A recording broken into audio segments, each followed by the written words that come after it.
Hello दोस्तों, स्वागत है आपका अपना यूट्यूब चैनल इक्वल बोर्ड पर। आज की इस वीडियो में हम लोग क्लास 10 हिंदी का चैप्टर 5 जो कि है नागरी लिपि। चैप्टर 5 का नाम नागरी लिपि है, उसका आज हम लोग ऑब्जेक्टिव रिवीजन करने वाले हैं। तो चलिए वीडियो को शुरू करते हैं। यदि आप अगली साल यानी कि 2026 में बोर्ड एग्ज़ाम देने वाले हैं क्लास 10 का, तो यह वीडियो आपके लिए बहुत ही महत्वपूर्ण वीडियो होने वाला है। तो आप लोग वीडियो को अंत तक जरूर से देखिएगा। और यह चैप्टर 5 हिंदी का चैप्टर 5 जो कि है नागरी लिपि, उसको आज हम का ऑब्जेक्टिव रिवीजन करने वाले हैं। तो चलिए वीडियो को शुरू करते हैं। तो नागरी लिपि के लेखक कौन है? तो गुणाकर मूल्य जी हैं। तो चलिए पहला क्वेश्चन को देखते हैं। पहला क्वेश्चन दिया हुआ है और ये बहुत ही वीवीआई क्वेश्चन है, और जो वीवीआई क्वेश्चन रहेगा वो हम इस वीडियो में आप लोग को बता देंगे, तो आप लोग उसे ध्यान में जरूर से रखिएगा। तो चलिए वीडियो को शुरू करते हैं। तो पहला क्वेश्चन है, नागरी लिपि पाठ की कौन सी विधा है? तो पहला ऑप्शन दिया हुआ है कहानी, बी ऑप्शन दिया हुआ है निबंध, सी ऑप्शन दिया हुआ है एकांकी और डी ऑप्शन दिया हुआ है ललित निबंध। तो इसका आंसर क्या हो जाएगा? तो इसका आंसर हो जाएगा, इसका आंसर क्या हो जाएगा? तो इसका आंसर हो जाएगा निबंध। नागरी लिपि पाठ की कौन सी विधा है? तो यह निबंध है। चलिए अगला क्वेश्चन को देखते हैं। अगला क्वेश्चन क्या है? अगला क्वेश्चन दूसरा नंबर है, नागरी लिपि पाठ के लेखक कौन है? तो इसका क्या हो जाएगा? पहला ऑप्शन है नलिनीचंद शर्मा, बी हजारी प्रसाद द्विवेदी, सी गुणाकर मूल्य और डी अमरकांत। तो दूसरा का आंसर क्या हो जाएगा? नागरी लिपि पाठ के लेखक कौन है? तो 2 का सी हो जाएगा, यानी कि गुणाकर मूल्य। नागरी लिपि पाठ के लेखक कौन है? तो गुणाकर मूल्य। चलिए तीसरा नंबर क्वेश्चन देखते हैं। तीसरा नंबर क्वेश्चन दिया हुआ है, गुणाकर मूल्य का जन्म कब हुआ था? तो गुणाकर मूल्य जी का जन्म कब हुआ था? तो पहला ऑप्शन क्या है? पहला ऑप्शन दिया हुआ है 1932, दूसरा ऑप्शन बी नंबर दिया हुआ है 1935 और सी नंबर दिया हुआ है 1938 और डी ऑप्शन दिया हुआ है 1942। तो इसका आंसर क्या हो जाएगा?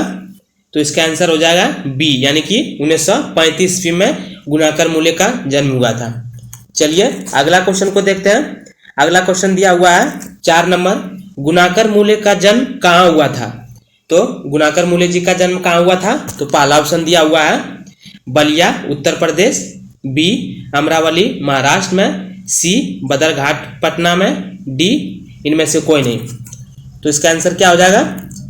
तो इसका आंसर हो जाएगा अमरावली महाराष्ट्र में। क्या हो जाएगा इसका आंसर? अमरावली महाराष्ट्र में, ऑप्शन नंबर बी। चलिए अगला क्वेश्चन को देखते हैं। अगला क्वेश्चन दिया हुआ है कि गुणाकर मूल्य का निधन कब हुआ था? गुणाकर मूल्य का निधन कब हुआ था? तो पहला ऑप्शन दिया हुआ है 2005, बी ऑप्शन दिया हुआ है 2007, सी ऑप्शन दिया हुआ है 2009 और डी ऑप्शन दिया हुआ है 2012। तो इसका आंसर क्या हो जाएगा? तो इसका आंसर हो जाएगा, तो गुणाकर मूल्य का निधन कब हो गया था? तो 2009 में गुणाकर मूल्य जी का निधन हुआ था। चलिए अगला क्वेश्चन को देखते हैं। अगला क्वेश्चन दिया हुआ है 6 नंबर, खगोल विज्ञान अंतरिक्ष विज्ञान विज्ञान का इतिहास इत्यादि किसकी रचना है? जो खगोल विज्ञान है, अंतरिक्ष विज्ञान और विज्ञान का इतिहास, यह किसकी रचना है? तो पहला ऑप्शन दिया हुआ है भीमराव अंबेडकर और बी ऑप्शन दिया हुआ है मैक्स मूलर, सी ऑप्शन दिया हुआ है गुणाकर मूल्य और डी ऑप्शन दिया हुआ है बिरजू महाराज। तो इसका आंसर क्या हो जाएगा? तो सी हो जाएगा इसका आंसर, ऑप्शन नंबर सी। चलिए अगला क्वेश्चन को देखते हैं। अगला क्वेश्चन दिया हुआ है 7 नंबर, किसकी 2500 से अधिक लेख तथा 30 पुस्तकों का प्रकाशन हो चुका है। मतलब 2500 से अधिक लेख लिख चुके हैं और 30 पुस्तकों का प्रकाशन भी हो चुका है। तो इसका आंसर क्या हो जाएगा? तो किसने लिखा था? तो पहला ऑप्शन दिया हुआ है Hazari Prasad Dwivedi, B Max Muller, C option दिया हुआ गुणाकर मूले और डी अमरकांत। तो इसका आंसर क्या हो जाएगा? तो इसका आंसर हो जाएगा गुणाकर मूले, जो कि 2500 से अधिक लेख लिख चुके हैं और 30 पुस्तकों का भी प्रकाशन वो कर चुके हैं। चलिए अगला क्वेश्चन को देखते हैं। अगला क्वेश्चन दिया हुआ 8 नंबर, नागरी लिपि का प्राचीनतम लेख किस प्रदेश से मिलते हैं? तो इसका आंसर क्या हो जाएगा?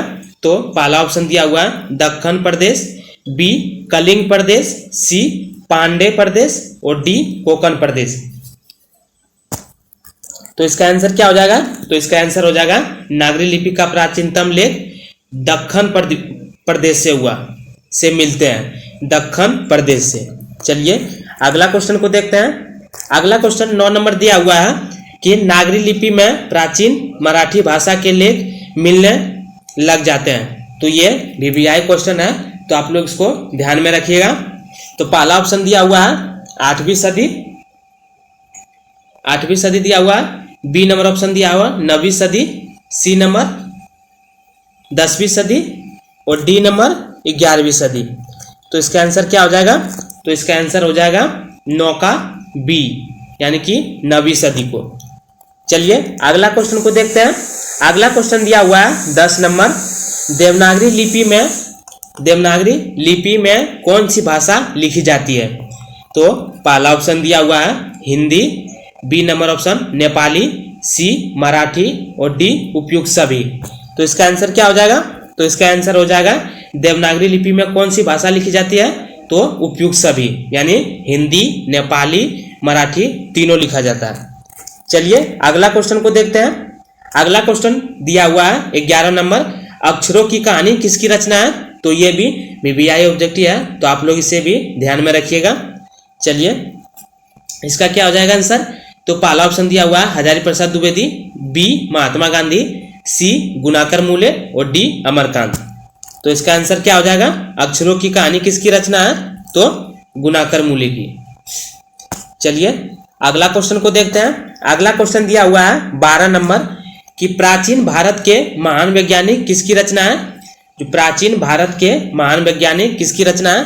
तो पहला ऑप्शन दिया हुआ है हजारी प्रसाद द्विवेदी, बी महात्मा गांधी, सी ऑप्शन दिया हुआ है गुणाकर मूले और डी ऑप्शन दिया हुआ है अमरकांत। तो इसका आंसर क्या हो जाएगा? तो इसका आंसर हो जाएगा प्राचीन भारत के महान वैज्ञानिक या किसकी रचना है? तो गुणाकर मूले जी का। चलिए अगला क्वेश्चन को देखते हैं। अगला क्वेश्चन दिया हुआ है 13 नंबर कि मेडलीव महान वैज्ञानिक सौर मंडल सूर्य नक्षत्र लोक, भारतीय लिपियों की कहानी अंतरिक्ष यात्रा ब्रह्मांड परिचय इत्यादि किसकी रचना है? तो यह किसकी रचना है?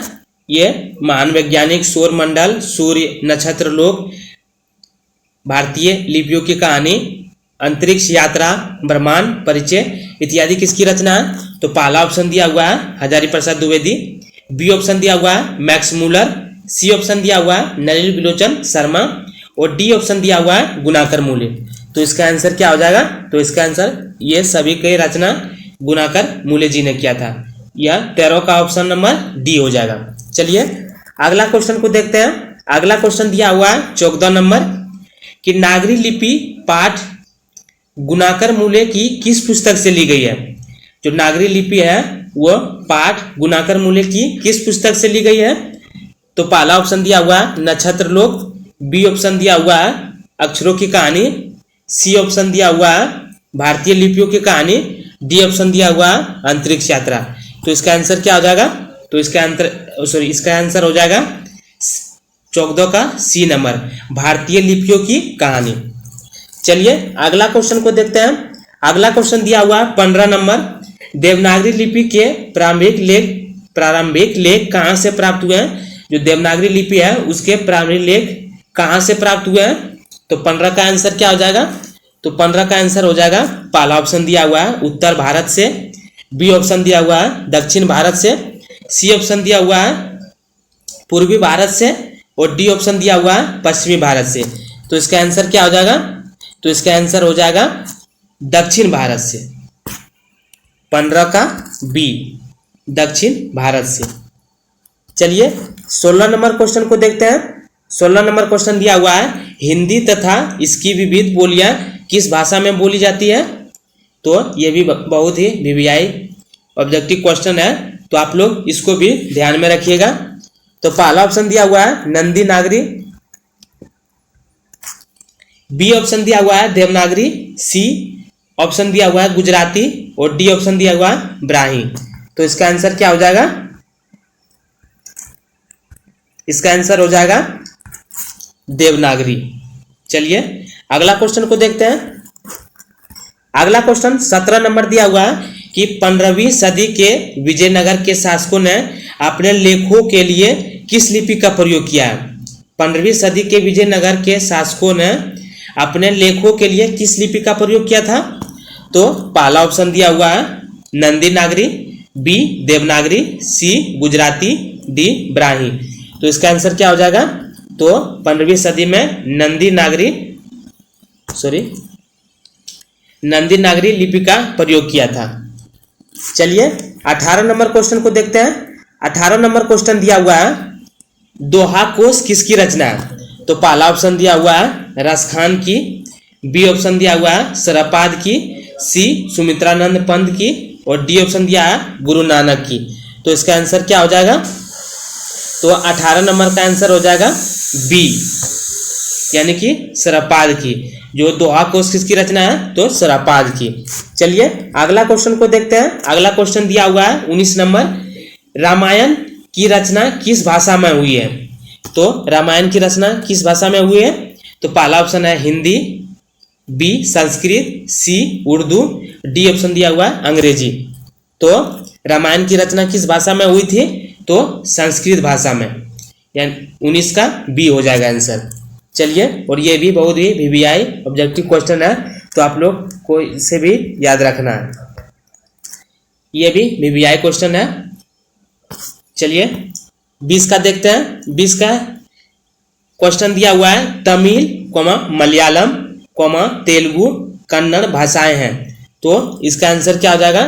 तो पहला ऑप्शन दिया हुआ है उत्तर भारत की, बी ऑप्शन दिया हुआ है दक्षिण भारत की और सी ऑप्शन दिया है पूर्वी भारत की और डी ऑप्शन दिया हुआ है पश्चिमी भारत की। तो इसका आंसर क्या हो जाएगा? तो तमिल, मलयालम, तेलुगु, कन्नड़ भाषाएं हैं। इसका क्या हो जाएगा? तो यह दक्षिण भारत की हो जाएगा। चलिए अगला क्वेश्चन 21 नंबर को देखते हैं। 21 नंबर क्वेश्चन दिया हुआ है हिंदी के आदि कवि कौन है। तो ये भी वीवीआई ऑब्जेक्टिव क्वेश्चन है, तो आप लोग इसको भी ध्यान में रखिएगा। चलिए 21 नंबर क्वेश्चन दिया हुआ है हिंदी के आदि कवि कौन है। तो पहला ऑप्शन क्या दिया हुआ है? पहला ऑप्शन दिया हुआ है चंद बरदाई, बी ऑप्शन दिया हुआ है अमीर खुसरो, सी सरपाद और डी ऑप्शन दिया हुआ है बिहारी लाल। तो 21 का आंसर क्या हो जाएगा? तो 21 का आंसर हो जाएगा हिंदी के आदि कवि सरपाद जी है। चलिए 22 नंबर क्वेश्चन को देखते हैं। 22 नंबर क्वेश्चन दिया हुआ है नागरी लिपि के लेख कब से मिलने लगे थे। जो नागरी लिपि के लेख हैं वो हमें कब से मिलने लगे थे। तो पहला ऑप्शन दिया हुआ है 8वीं सदी को, बी ऑप्शन दिया हुआ है 9वीं सदी को, सी 10वीं सदी को और डी 11वीं सदी को। तो इसका आंसर क्या हो जाएगा? 22 का नागरी लिपि के लेख हमें कब से मिलने लगे थे। तो इसका आंसर हो जाएगा 9वीं सदी से हमें नागरी लिपि के लेख मिलने लगे थे। चलिए 23 नंबर क्वेश्चन को देखते हैं और 23 नंबर क्वेश्चन बहुत ही वीवीआई ऑब्जेक्टिव क्वेश्चन है, आप लोग इसको ध्यान में रखिएगा। चलिए 23 नंबर का क्वेश्चन देखते हैं क्या दिया हुआ। भारत में बेतमा दान पत्र किस समय का है।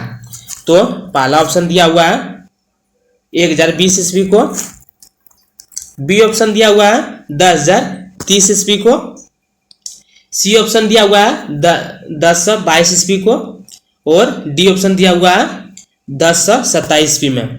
तो इसका आंसर क्या हो जाएगा? तो इसका आंसर हो जाएगा भारत में बेतमा दानपत्र किस समय का है? तो ये 1020 ईस्वी में है। चलिए अगला क्वेश्चन को देखते हैं। अगला क्वेश्चन 24 नंबर दिया हुआ है कि विजयनगर के शासकों के लेख किस लिपि में है? तो ये भी वीवीआई ऑब्जेक्टिव है। तो इसका आप लोग आंसर बताइए कि विजयनगर के शासकों के लेख किस लिपि में है? तो इसका आंसर क्या हो जाएगा? इसका आंसर हो जाएगा नंदी नागरी। बी ऑप्शन दिया हुआ है देवनागरी। सी ऑप्शन दिया हुआ है गुजराती। डी ऑप्शन दिया हुआ है ब्राह्मी। तो 24 का आंसर क्या हो जाएगा? तो 24 का आंसर हो जाएगा नंदी नागरी।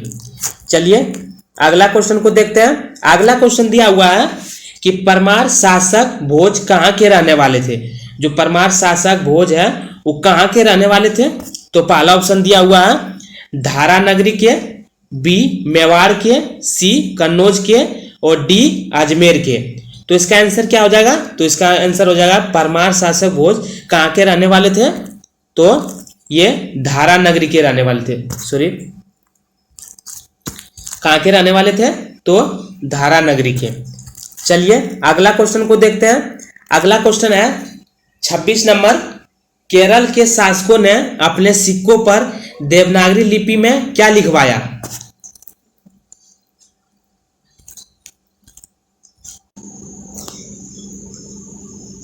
तो इसका आंसर क्या हो जाएगा?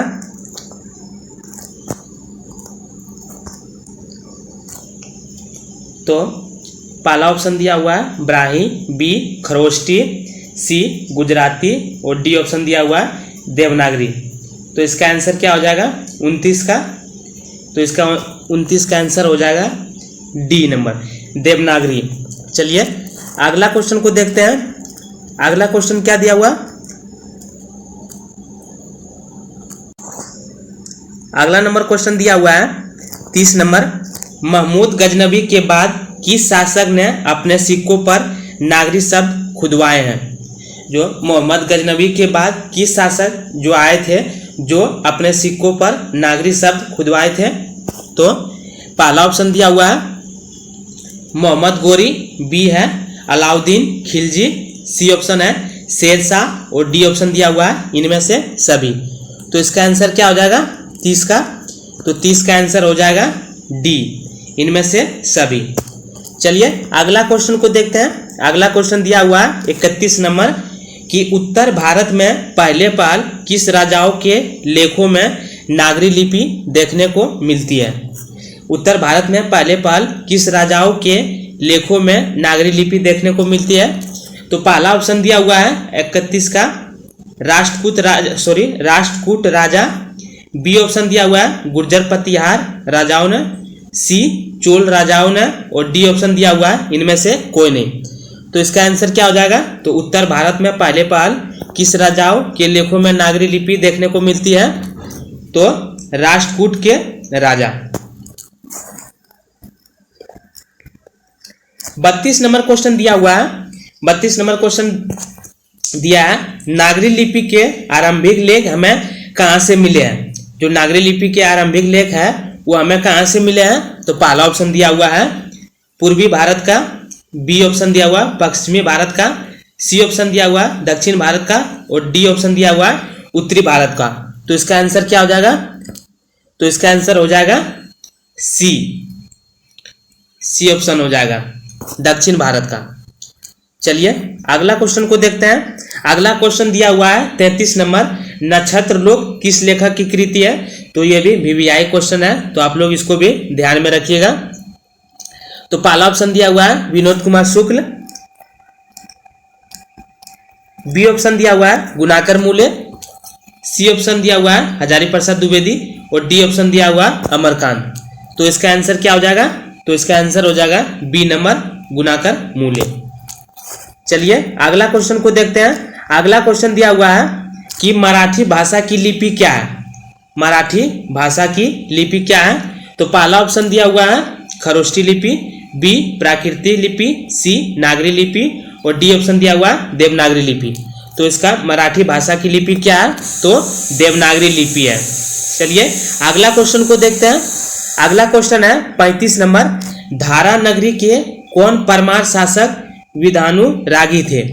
तो पहला ऑप्शन क्या दिया हुआ है, महेंद्रपाल। बी ऑप्शन दिया हुआ है भोज। सी ऑप्शन दिया हुआ है मीर भोज और डी ऑप्शन दिया हुआ है अमोघ वर्ष। तो धारा नगरी के कौन परमार शासक विधानुरागी थे, तो इसका आंसर हो जाएगा बी भोज। चलिए अगला क्वेश्चन को देखते हैं। अगला क्वेश्चन दिया हुआ है 36 नंबर कि चंद्रगुप्त द्वितीय का व्यक्तिगत नाम क्या था। तो आप लोग यहाँ पे सही कर लीजिएगा, द्वितीय थोड़ा सा गलत लिखा गया है, तो आप लोग इसको देख लीजिएगा। यहाँ द्वितीय लिखा हुआ है लेकिन मिस्टेक हो गया है। चंद्रगुप्त द्वितीय का व्यक्तिगत नाम क्या था, तो पहला ऑप्शन दिया हुआ है महादेव। बी ऑप्शन दिया हुआ है देव। सी ऑप्शन दिया हुआ है शैलदेव और डी ऑप्शन दिया हुआ है रामदेव। तो चंद्रगुप्त द्वितीय का व्यक्तिगत नाम क्या था, तो देव नाम था। ऑप्शन नंबर 36 का बी हो जाएगा।